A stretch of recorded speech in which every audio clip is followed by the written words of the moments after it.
Bonjour et bienvenue dans les émissions de Grandiflora. Vous avez été nombreux l'été dernier à apprécier la rencontre avec Yves Gillin, les Jardins du Marais. Et j'ai trouvé intéressant de commencer notre année en rendant visite à Yves parce qu'en fait, on visite Yves d'avril à octobre, mais on ne lui rend pas visite à un moment donné qui est assez impressionnant parce que le Jardin du Marais parle tout seul. Voilà, Yves est en train de nous accueillir et on va commencer la visite avec lui en plein hiver. Yves, je ne serre pas trop la main? Ça va. Ça va? Alors moi, je n'achète jamais de légumes. Ouais. Alors tu me diras, on a l'impression qu'il n'y a plus rien. Là, effectivement, il n'y a plus rien. Sur la planche numéro 1, numéro 2, numéro 3, sur la 3, il y a des radis noirs qu'il faut enlever pour libérer, et puis quelques navets qu'il faut remettre avec les betteraves rouges dans les stocks. Oui, pour que ça soit prêt, par beau temps comme ça, dès les derniers jours de janvier, enfin début février, il est temps, quand le sol est bien drainé, de le travailler. Ouais. Donc, alors, on va devoir récolter les radis. Stockage de légumes, c'est là. Donc les carottes sont là-dedans. Enfin, j'ai deux formules. Des cajots de réforme où j'ai mis du grillage très fin pour pas que les souris rentrent dedans. Ouais. C'est quand j'ai trop de pommes, enfin des pommes ou légumes. Mais les légumes, en gros, alors, cette année, les carottes sont là. D'accord. Dans de la fougère broyée. D'accord. Ouais. Ça, c'est un élément. C'est un vieux monsieur de Saint-Liphard qui m'avait dit, moi, je stocke mes carottes dans la fougère. Et c'est parce que elles absorbent l'humidité pour que. Et donc, alors, la question, ça pourrait être du sable, ça pourrait être de la tourbe. J'ai de la tourbe. Ouais. J'ai pas de sable, mais j'ai de la tourbe. Donc je pourrais mettre de la tourbe. Mais après, faut les brosser. Enfin, je les brosse de toute façon. Mais combien de temps tu les gardes dans ce petit silo là? Alors les légumes, c'est jusqu'à la reprise, c'est-à-dire les carottes. Là, il serait temps de les semer. D'ailleurs, faut que j'achète des carottes, mais des carottes précoces, mais dans le tunnel. Fin janvier ou début février. Pas question d'aller faire des carottes dehors, à moins d'avoir un tunnel de maraîcher. Mais enfin, moi, j'ai un grand tunnel de maraîcher là à côté. Évidemment, je vais, mais faut que je fasse l'inventaire de mes graines. Mais je crois que j'ai plus de. Il faut des carottes précoces, des variétés précoces. Oui, bien sûr. Mais c'est pas celle. Ça, c'est de la Colmar. Ça, c'est celle que je sème dans la deuxième quinzaine de juin. De juin-juillet. Ouais, au plus tard début juillet. Alors ça, c'est les betteraves rouges qui restent. Elles aussi sont toujours dans le même matériau de la fougère. D'accord. Ouais. Et donc puis, ça, tu peux les conserver 3-4 mois comme ça? Ah ben ça est bon. Pour l'année dernière, les dernières, des fois je me force à en manger parce que je les oublie. Ça m'arrive que j'ai vu racheter les pommes de terre et avoir dans une caisse, je n'ai pas de mémoire, j'ai un problème de mémoire. Et dans une caisse pleine de pommes de terre là, dessous là, je vais vous faire voir. Celle-là, j'aurais même pas le temps de les consommer, mais alors il y a aussi les pommes de terre qui sont là. Alors il y a des légumes, bon, les betteraves rouges,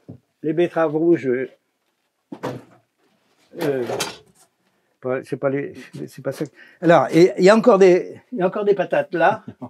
Habituellement c'est les carottes qui sont là. Alors ça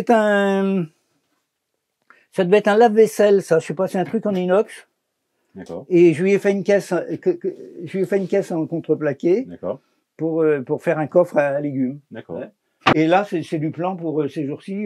C'est-à-dire, je mets dans le tunnel de maraîcher et sans doute sous les cloches à Anvers. Je vais mettre un plan sous chaque. D'accord. Bon, on t'a quitté au mois de juillet l'an dernier, on était là. Tu venais, je crois que c'était dans ce carré-là que tu avais mis tes carottes. C'était ici. Ou ici. On pourrait le savoir que comme je n'ai pas de mémoire. Mais donc, tu as récolté tes carottes au mois de octobre-novembre. On les a vues, elles sont bien stockées pour t'alimenter pendant l'hiver. Et là, tu vas ressemer des carottes. Les carottes, faut que je fasse l'inventaire de mes graines parce que je crois que je n'ai pas de variété de carottes précoces. Donc ça, c'est pas urgent.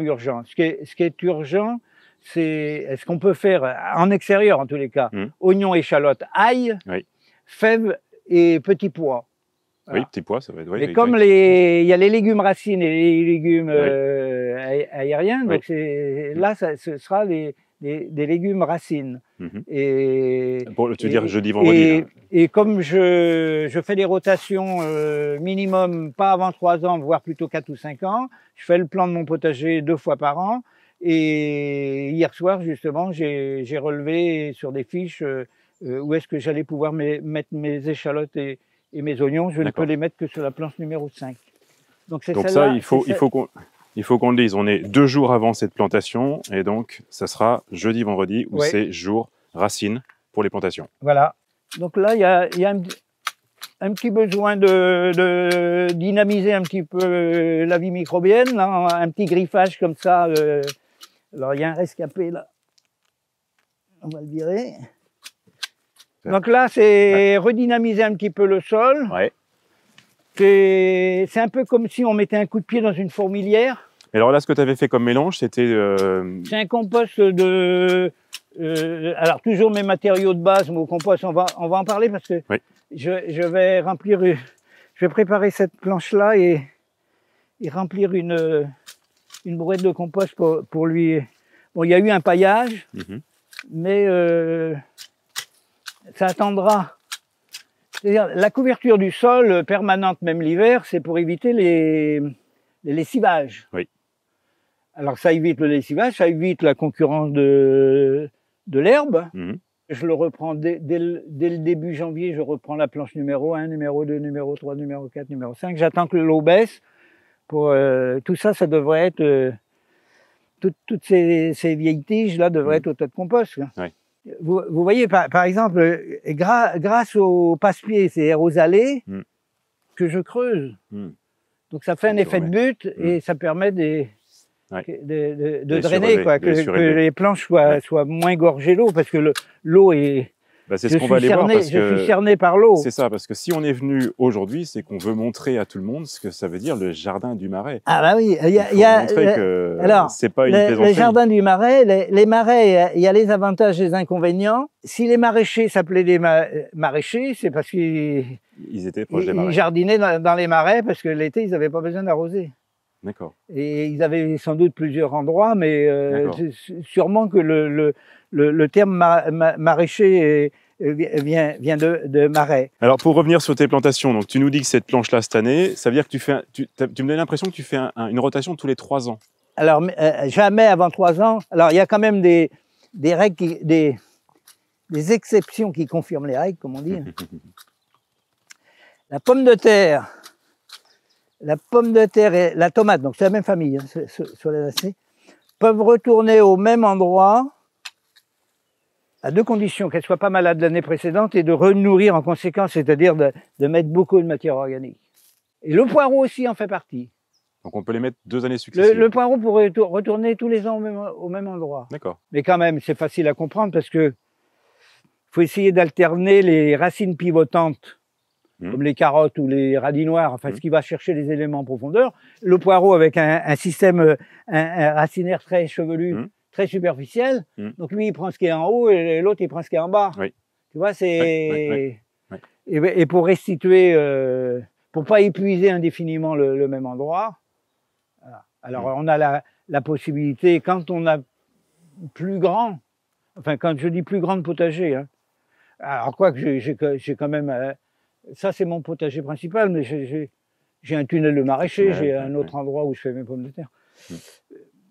De temps à autre, il faudrait quand même semer plus souvent des engrais verts, c'est-à-dire laisser une planche une année, des engrais verts pour le laisser un peu se reposer. C'est 49 ans que je suis là, c'est 49 ans que je lui tire sur la couenne. Donc sur les planches du haut, je n'ai jamais fait d'engrais verts, je n'ai fait que des paillages différents. J'essaie d'alterner justement pour avoir des apports différents. Et tu trouves une différence? Tu trouves que ça s'appauvrit? Non, pas vraiment, parce que évidemment je compense avec le paillage. Généreusement. Je ne manque pas de matériaux, je croule sous les matériaux. Donc, et ma terre par elle-même est déjà très, très riche. Mais par contre, elle est terriblement acide. Donc un potager, il faut neutraliser, il faut essayer d'être entre le chiffre 6 et 7. Donc je fais des amendements calcaires de temps à autre. Ouais. Voilà. Donc là, la planche est prête pour jeudi. Donc ça, c'est, oui, jeudi, je grifferai encore un petit chouïa comme ça. D'accord. Oui, égalisé. Puis je vais tirer mes cordeaux et. Très bien. Et c'est ce que je vais faire. C'est ce que je vais faire jeudi. Parfait. Mais en attendant, c'est cette planche-là qu'il faudrait préparer. Qui peut être préparé puisque le marais est beaucoup plus loin et c'est quand même une butte, donc à désherber et à récolter ce qui reste. Là, ça doit être des panais, je ne sais pas trop dans quel état ils sont. Voilà.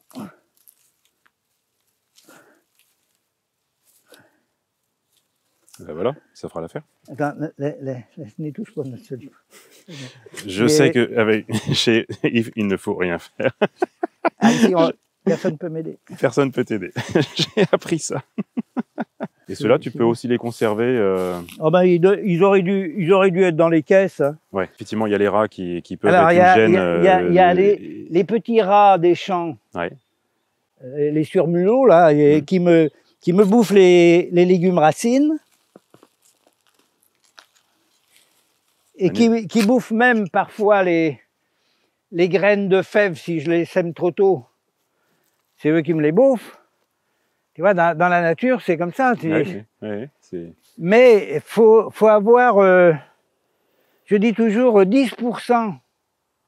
Au-delà de 10%, faut s'interposer, mais en dessous de 10%, c'est la nature. C'est une cohabitation. Ouais. Ça m'amuse parce qu'on dit toujours l'intérêt de surélever les planches, c'est de pouvoir travailler à hauteur de la main. Mais toi, tu montes sur tes planches. Alors, je monte sur mes planches potagères que quand je travaille le sol. D'accord. Ok. Une fois que ou les récoltes, parce que les récoltes, ça veut dire que le spectacle est terminé. Quoi, hein. Ouais. Mais après, je travaille d'un côté ou de l'autre pour ne plus tasser. Bah oui.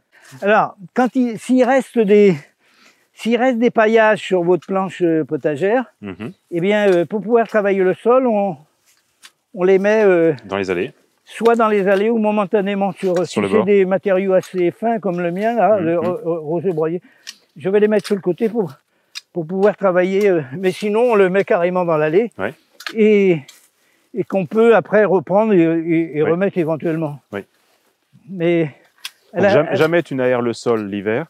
Juste ça, de préparation de planche. Alors, ça peut être l'équivalent du labour d'automne. Mais si on a un sol qui ne retient pas l'eau, puisque c'est quand même une passoire, une tourbière. L'eau est dessous, mais donc ça peut être travaillé. Ça peut être travaillé en permanence. Oui. Tu vois. Oui. Donc il y a pas de mal à ça et il n'y aurait pas vraiment, dans un sol comme ça, il n'y aurait pas vraiment besoin de passer la grelinette. On a au choix soit faire ça, mais c'est quand même la planche numéro 6 est plus humide, elle se rapproche du marais, donc c'est pas celle qu'il faut prendre maintenant, quoi. Vraiment, c'était pas urgent de la prendre maintenant. Hein. Donc en fait, tu soulèves quand même ton sol. Alors, sur les quelques petits centimètres, mais pas en profondeur. Alors ça, c'est mais à la fourche bêche, on pourrait faire simplement ça, mais il faut quand même décompacter un peu. D'accord. Parce que moi, j'ai rajouté de l'argile depuis que je suis là. Alors la fourche bêche que là, je viens de faire voir, c'est le labour. Et si on veut aller plus vite, ben, ce merveilleux outil, la grelinette. Donc on enfonce. Et on essaie de... Si c'était moins humide, je pourrais faire ce petit mouvement-là pour déjà faire l'équivalent d'un binage. Gagner une opération, quoi, si on va aller par là. Oui. Alors, le travail à grelinette, on l'avait sans doute vu, parce qu'on peut la passer en toute saison, sauf si vraiment c'est trop humide. Hein. Dans les sols argileux, c'est pas le moment. Il aurait fallu faire ça à l'automne, par des périodes relativement sèches. Et après, l'opération suivante, ce serait cet engin-là, la serfouette, avec les dents. Parce que ça, c'est fait pour désherber. Oui. Mais ça, c'est fait pour biner. Donc, on va émietter jusqu'à temps que ça corresponde à ce qu'on veut, en travaillant d'un côté et de l'autre. Et toujours, la dernière opération, c'est toujours la même. On égalise. Ouais. Et là, ce serait prêt à semer. D'accord. Ou à repiquer. Ouais. Il n'y a pas urgence. Les derniers jours de janvier. Mais et si on ne sème pas ou on ne plante pas, on pourrait distribuer la sous-couche, un compost mûr, c'est ce que je vais faire, ouais.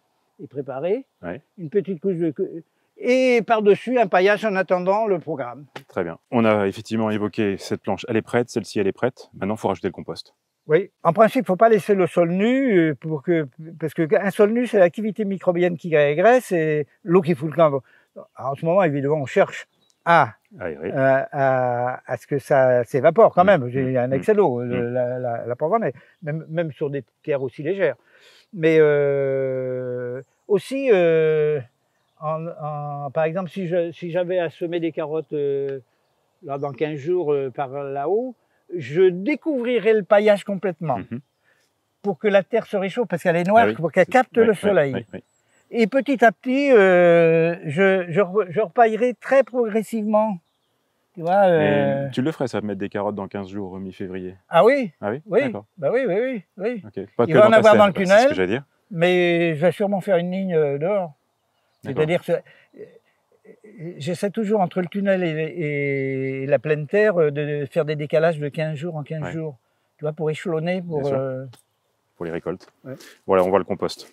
Donc, tu as le 4x4 prévu pour l'eau aussi, alors. Je vais te dire un truc quand même. Il y a moins d'efforts à transporter de bois par bateau que de rouler là-dedans. Ouais. Donc là, ce que tu as alterné, c'est... Ça, c'est... Il faut absolument que je libère ça. Justement, toutes les planches à suivre, celles qu'on a travaillées, vont être alimentées par ce compost, qui est plus ou moins mûr. Il aurait été un peu plus mûr si j'avais pris le temps de le tourner. Donc, je m'en coupe des tranches. Ah, c'est comme de la tourbe, là. Tu retrouves le métier de la tourbe, là. Bah, la tourbe, ce ne sont que des végétaux qui se sont accumulés au fil des millénaires. Oui. Donc, le compost, c'est un peu la même chose. L'avantage du compost, c'est une combustion lente aérienne rapide. Donc, il y a encore tous les éléments, tandis que la tourbe, on pourrait dire un compost qui est mort, quoi. Donc, un compost, ça ne se fait pas n'importe comment. Ça se fait toujours à même le sol, jamais sur du béton. Pour qu'il y ait un échange avec les micro-organismes. Bien sûr, qui remontent dans le sol. Ça ne se fait jamais en plein soleil non plus, sous le couvert de sureaux ou de noisetiers. Des arbustes qui, au niveau des racines, accélèrent la décomposition de la matière organique. Et la réussite du tas de compost, se résume en 2 mots. C'est le rapport carbone-azote. 1 tiers d'azote pour 2 tiers de carbone, c'est-à-dire 1 brouette de zone de gazon pour 2 brouettes de paille ou de feuilles mortes. Voilà. Et on essaie, le mot compost veut bien dire ce que ça veut dire. C'est tout un mélange. On ne fait pas un tas de compost qu'avec des peaux de banane. Donc, plus on variera de matériaux, plus il sera riche. Et puisque, en principe, c'est destiné au potager, vous le retrouverez dans votre assiette et dans votre santé. Voilà, c'est ça le compost. J'ai toujours entendu dire que c'était juste les pelures d'agrumes qui ont quand même du benzène, sur la peau on en pour parle. voyager. Bio ou pas bio, la poubelle n'est pas faite pour ça. Ouais. On n'encombre pas les déchetteries. Les déchetteries ont fort à faire avec nos ferrailles, nos plastiques et nos produits chimiques. Bio ou pas bio, la poubelle n'est pas faite pour ça. Elles doivent finir au tas de compost. Si elles ne sont pas bio, elles vont véhiculer des molécules indégradables et ralentir l'activité microbienne momentanément. C'est un moindre mal. Il serait plus important de s'inquiéter de l'orange ou de la banane qu'on met dans son propre estomac que de savoir si on va mettre la peau ou pas la mettre dans le tas de compost. De toute façon, vous n'avez pas des brouettes de peau de banane, ni de peau d'orange. Non. Donc une peau d'orange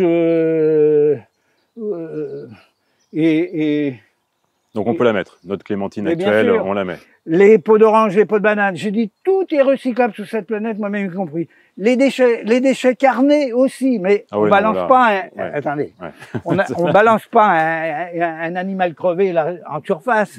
Ça va sentir mauvais, ça va attirer la vermine et les chiens des voisins ou je sais pas quoi. Puis les rats. On creuse, on fait un trou et on enfouit. Les déchets carnés, On est tous composés des mêmes éléments qui nous composent depuis la nuit des temps. L'eau, pour le principal de ce qui nous compose. Quoi, je me dessèche sérieusement au village, mais phosphore, potasse, calcium. C'est toujours les mêmes éléments qui sont recyclés depuis la nuit des temps. Mmh. Donc les coquilles d'œufs, bien sûr, les fruits de mer aussi, les déchets carnés, même un os. Mettre un os dans un tas de compost, c'est une espèce de, je dirais, comme un peu un réacteur. D'accord. Donc ça, c'est le derme, et après le paillage, c'est l'épiderme. Donc c'est la couche du dessous, c'est l'humus, l'équivalent de l'humus de la forêt. Et par-dessus, on essaie de rajouter un autre paillage. Donc là, tu m'as dit que c'était 1 an et demi, 2 ans? Ah, ça a plus de 6 mois, ça. Ça n'a pas été retourné, mais ouais. si on prenait le temps de le retourner, au moins une fois, quelqu'un qui s'applique, si je passais tout à la moulinette, là, au hache-paille, en respectant le rapport carbone-azote, il faut avoir un matériau tu vois, qui ressemblerait à de la tourbe, qui n'aurait pas une seule petite branche dedans. Parce que là, il y a encore quelques végétaux qui ne sont pas décomposés. Mais ça ressemble un peu à la forêt. Voilà. Et par-dessus, il faudrait retrouver un autre matériau. De paillage. Mais momentanément, ça fait déjà une première protection. Hein. Donc on va voir ces jours-ci, si le beau temps persiste, ce que je vais peut-être programmer.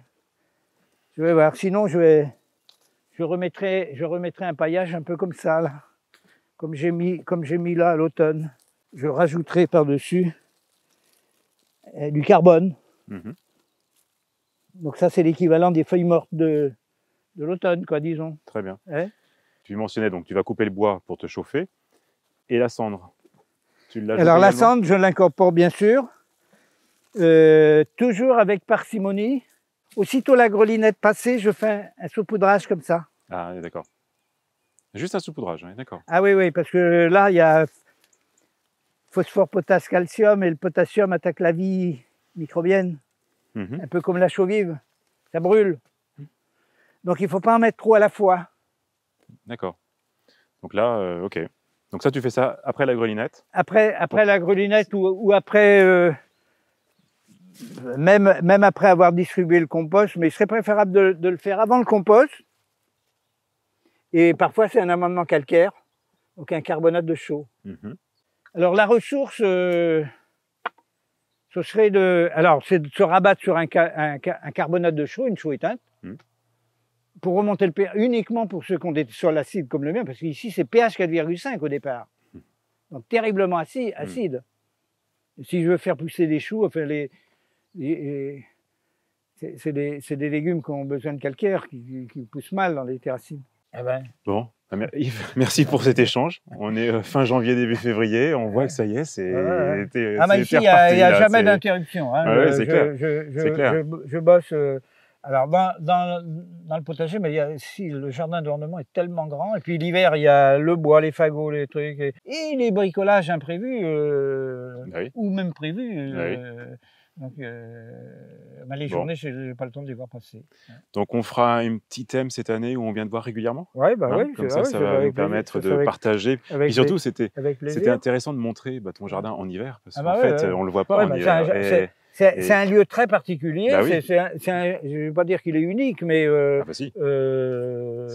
Si, tu l'as fait, tu l'as emmené, tu l'as façonné. Comme je dis, il faut être semi-aquatique pour... On verra l'évolution. Et puis tu nous diras ce que tu auras bien vécu, ce que tu auras moins bien vécu. Tu nous diras ce que tu prépares. Les échecs font partie du jardinage, mais ça ne m'afflige pas du tout. Non, parce que je pense que tu en as vu quelques-uns. À bientôt. À bientôt, Yves. Un grand merci. Voilà, donc petit rendez-vous qu'on va se donner à peu près tous les 2 mois pour venir voir Yves, voir son jardin. Alors, on a beaucoup parlé potager, mais il l'a aussi mentionné, Yves. Il y a beaucoup de choses à voir. Et ça, j'espère qu'au mois d'avril, on pourra prendre un peu plus de temps pour aller voir le jardin d'ornement. Parce qu'il y a vraiment de belles choses. Là, il y a des camélias qu'on distingue parmi les autres plantes. Donc, vraiment, il y a de vraies merveilles ici. Donc, n'oubliez pas, Yves ouvre à partir du 31 mars. De Pâques à la Toussaint, et dans le meilleur des cas, puisque c'est quand même zone inondable. Ouais. Donc peut-être mais il y a toujours des choses à voir. Il est un peu tôt. Donc... Il y a toujours des choses à voir, mais il y a toujours des choses à entendre. Exactement, surtout à entendre. C'est surtout ça. Donc surtout, n'oubliez pas, à partir du 31 mars, mettez-le sur votre agenda, une petite visite à Yves, et puis comme ça, vous allez avoir un bel échange autour du jardin et du potager. Je vous retrouve la semaine prochaine. Jardinez bien.